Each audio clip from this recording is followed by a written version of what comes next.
everybody, welcome to another video. So I just had my first circle, so I am now getting ready to post this. It's kind of like a recap as kind of like, what the heck did we do? And I really want to share for all of you guys who are either not available to go to the actual meetings or, you know, just live really far away. I did want to say that the in-person meeting was so awesome. I was super nervous that like nobody was gonna come and it was gonna be really lame. The turnout was like pretty small, but I really had a lot of fun, and I think the girls enjoyed it. Hopefully, if you're watching this and you went, you had a lot of fun. So let's go ahead and get started with everything that we talked about at the meeting. As you may or may not know, based on the title of this, I'm sure you can guess, the topic for yesterday was kind of picking a major / self-discovery, kind of what are you good at and like how can you make a career out of that, and also just like what are you passionate about? What sets you on fire? That type of thing. The number one thing that I think should always be started with, I'm sorry, but who decided that 18-year-olds were cut out to decide like what they were supposed to do for the rest of their lives? That just sounds like a horrible idea to me. If you guys have ever seen the Bee Movie, the one scene where him and the friend are up at the like main desk trying to decide what they want to do for the rest of their lives, and they're like, hold up, we gotta choose one thing forever. Yeah, that's how I feel. That's how I feel all the time. And I was talking with a friend kind of before the actual circle started, and he was like, yeah, that is actually really dumb, because if you dropped out of high school, let's say like middle of your senior year, and they said, okay, what do you want to do? Like, what are you gonna do now? And you said, okay, well, I want to be a dentist, for example. You've never in your life been a dentist. Like, you have no idea what that's like. You've no idea what kind of skills that really needs. I mean, you have a general sense of like what they do and things, but you've never sat and watched every single thing they do and like every little detail that goes in and things like that. All I'm saying is it's really dumb that you have to decide at 18 years old what you're gonna do. No shame if you don't know. Feel free, by the way, if you're watching these, just kind of have like a little sheet of paper by you. I am a big list person, so you guys will hear me kind of refer to, why don't you guys jot this down or like whatever. So feel free to grab a sheet of paper if you haven't already. I don't know if any of you guys watched my Instagram story. I kind of came up with these 3 categories of people. You most likely to fall into one of these categories. So I'm gonna kind of describe them and then you guys can decide for yourselves at home. The first category, I know exactly what I want to do. I've known since I popped out of the womb that I wanted to be this extraordinary job. You've always known, never been a doubt in your mind. Second category, I have an idea of what I kind of want to do, but it lacks a little bit of direction. I'm a little uncomfortable. I'm not 100% sure like what I want to do. I have a general idea, but not 100% sure. Basically, you're just winging it. Category 3, and I quote, I wrote this down, I'm shooting in the dark, SOS, I have no plan at all. Basically, you are completely lost, which is totally fine and totally normal. Don't freak out. Take a second, decide which category you are, write it down or think it in your head, and kind of think like, why am I in this category? So now I'm gonna share a little bit about myself. Get ready, because it is a roller coaster. I am definitely category 2. To some extent, everybody kind of is, even the people who are in category 1 and are kind of like, oh, well, like I pretty much know. You're never 100% sure, and that's gotta be a fact. So my story kind of looks like this. Flashback to my junior year of high school. I think I'm gonna be a nurse.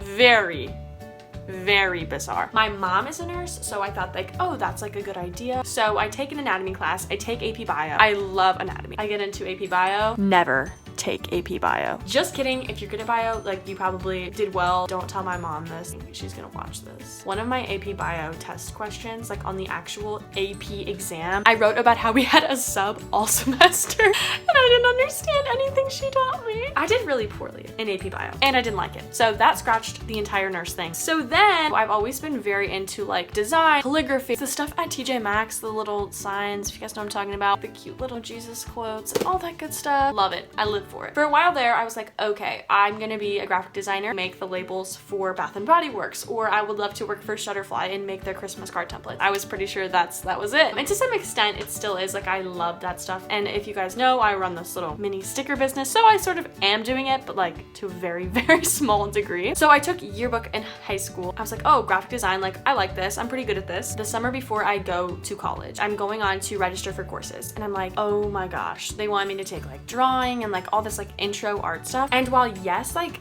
I like to draw and stuff, I was like, I don't know if that's exactly what I'm going for. And even all of the end of high school, I had kind of been feeling this pull to like teaching, and I've always wanted to be a teacher. When I was little, I had a school in my basement. It was honestly decked out. We had hall passes to go to the bathroom, whiteboards. I had little jobs for every, like all these, you know, people that didn't exist. So line leader, lunch bin carrier, all the goods. I created worksheets. Literally, I lived at FNS School Supply. So basically I was crazy, and my brothers hated me because I put them into school like way sooner than they needed to be. So I switched to education, middle childhood education, and Ohio licensure is literally terrible. They just make it so hard. So I end up at Xavier taking a course called Human Development. It was kind of talking about like the different stages of life and like what skills basically children have at different periods of their life and like their development, I guess. So I kind of decided that I wanted to do early childhood instead of middle. So I changed my major from graphic design to middle childhood education. My second jump was from middle childhood education to early childhood education. And then the irony of everything is the same day as our first in-person circle, I was talking on the phone with my advisor and I switched to marketing and public relations. So you're like, you're insane. Why did you do that? So my entire first year at college, I was actually a tour guide on campus. I love tour guiding. I can't explain, I just love it. At first I was like really shy and annoying, but then I just like fell in love with it, and I love talking to people and like just getting them kind of excited. And not necessarily my school, but just like college in general. The experience itself, I'm just so excited for, and I want other people to experience it and to love it and stuff, and that's part of what this entire group is. Took my roommate actually to say, hey Josie, like I think you're gonna do something with like college people because you light up for that. That was kind of an eye-opener. And then I kind of just decided like, oh, should I go the public relations route? Because I'm good at talking to people. I love like people. Like that's my biggest thing, is I'm a people person. So I end up switching to marketing with a minor in public relations. Basically, the gist of everything is that this is my fourth major. And I think it offers just like a lot of opportunity for me because I have so many passions. I have so many different things that I want to do. So picture this, you're at your high school graduation party. People are coming up to you asking you what you're going to do for the rest of your life. Prior to this, you must have had some thought of, hey, what am I going to do forever? I came up with a list of things that I think people consider when they're trying to decide their major. So first of all is, what do I like and what am I good at? That makes pretty much sense to us. You're not going to do something that you absolutely despise or you're terrible at. And also, what makes a lot of money? This hits home. I was really struggling with this in teaching and stuff. I firmly believe that if you are passionate about it and it lights your soul on fire, then you can make ends meet. You can do it. It will work out how it's supposed to if you work hard and things like that. Also, what is most comfortable? So the next one is, what has proven successful for others? What has your mom done? What has your dad done? What has your sister, cousin, uncle, whatever? What have they done that's done well for them? Or maybe your entire family is big into like engineering, so you feel like you have to be an engineer or something. The last one I think gets completely overlooked and just like,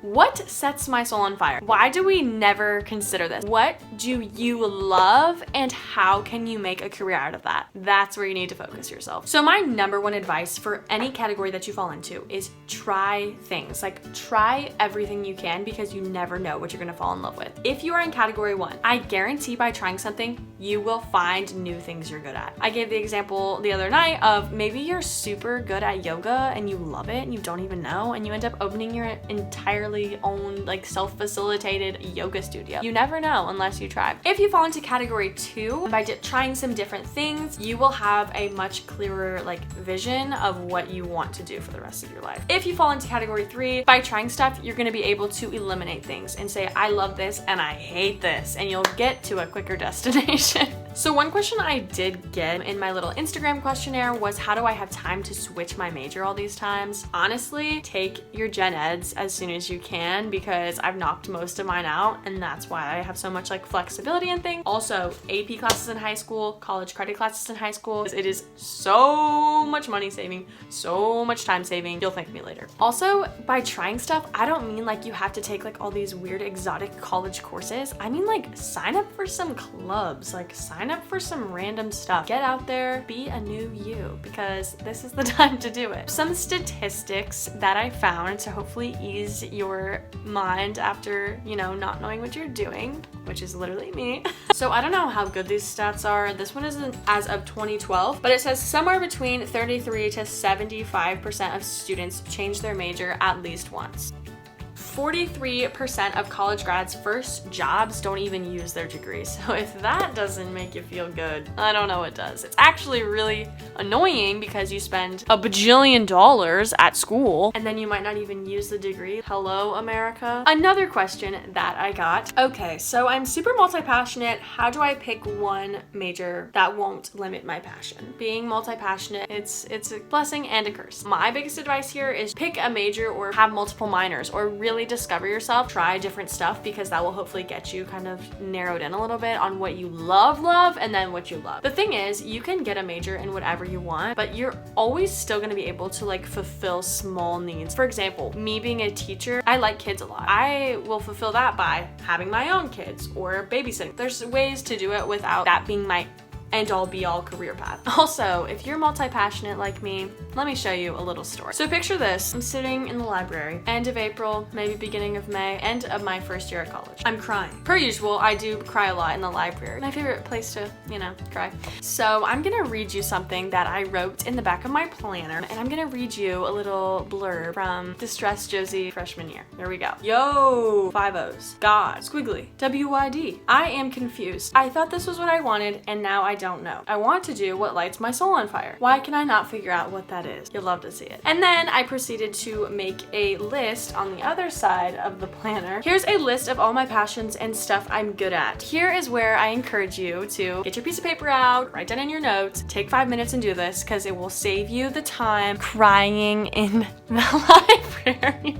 Maybe you love coffee. Maybe you are just like obsessed with the dogs. Whatever it is, or you're good at talking to people, or you like being in front of an audience, or you don't, or things you're not good at. Like, eliminate some stuff, because writing it down, seeing it right in front of you, I'm telling you, it's gonna help you. So the other thing that I did at the first circle, I actually had the girls listen to a podcast that I listened to. If you guys are not familiar with Jordan Dooley, she is the best person ever, and I highly recommend follow her on Instagram, read her new book, Own Your Everyday. You need this book in your life. But basically, her podcast centered around a couple of things that I really wanted to highlight for you guys. Make a list of things you did when you were 5 years old. When you were 5 years old, you were probably into playing with Barbies, the whole baby doll thing. You might have played house all the time, or you might have done talent shows. That's what one of the girls said. Whatever it was that you did, it correlates to kind of what you're still good at. And for me, like, that is so true. I was very into arts and crafts. I was very into teaching, like I already told you guys. To some extent, that is so still true for me, and I think it could be true for you. So take a couple minutes, think about it,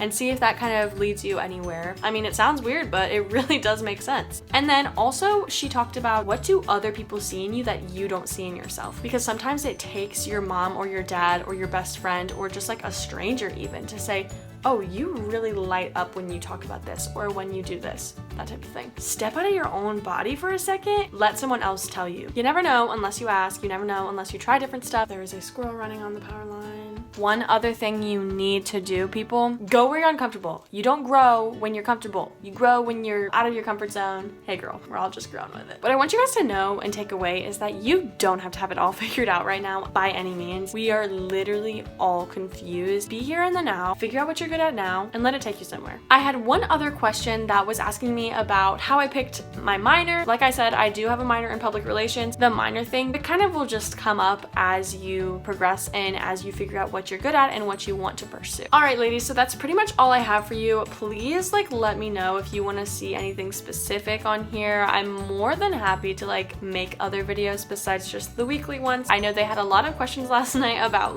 dorm room living and stuff like that. I love dorm living, so I'm happy to talk about that. Be sure to be checking our Instagram all the time just for updates and things like that. We do have our circle next week in person. It's also Wednesday at 6. You're more than welcome to join, even if you live far away. We're happy to have you. So thanks so much for watching, guys. I will see you next week.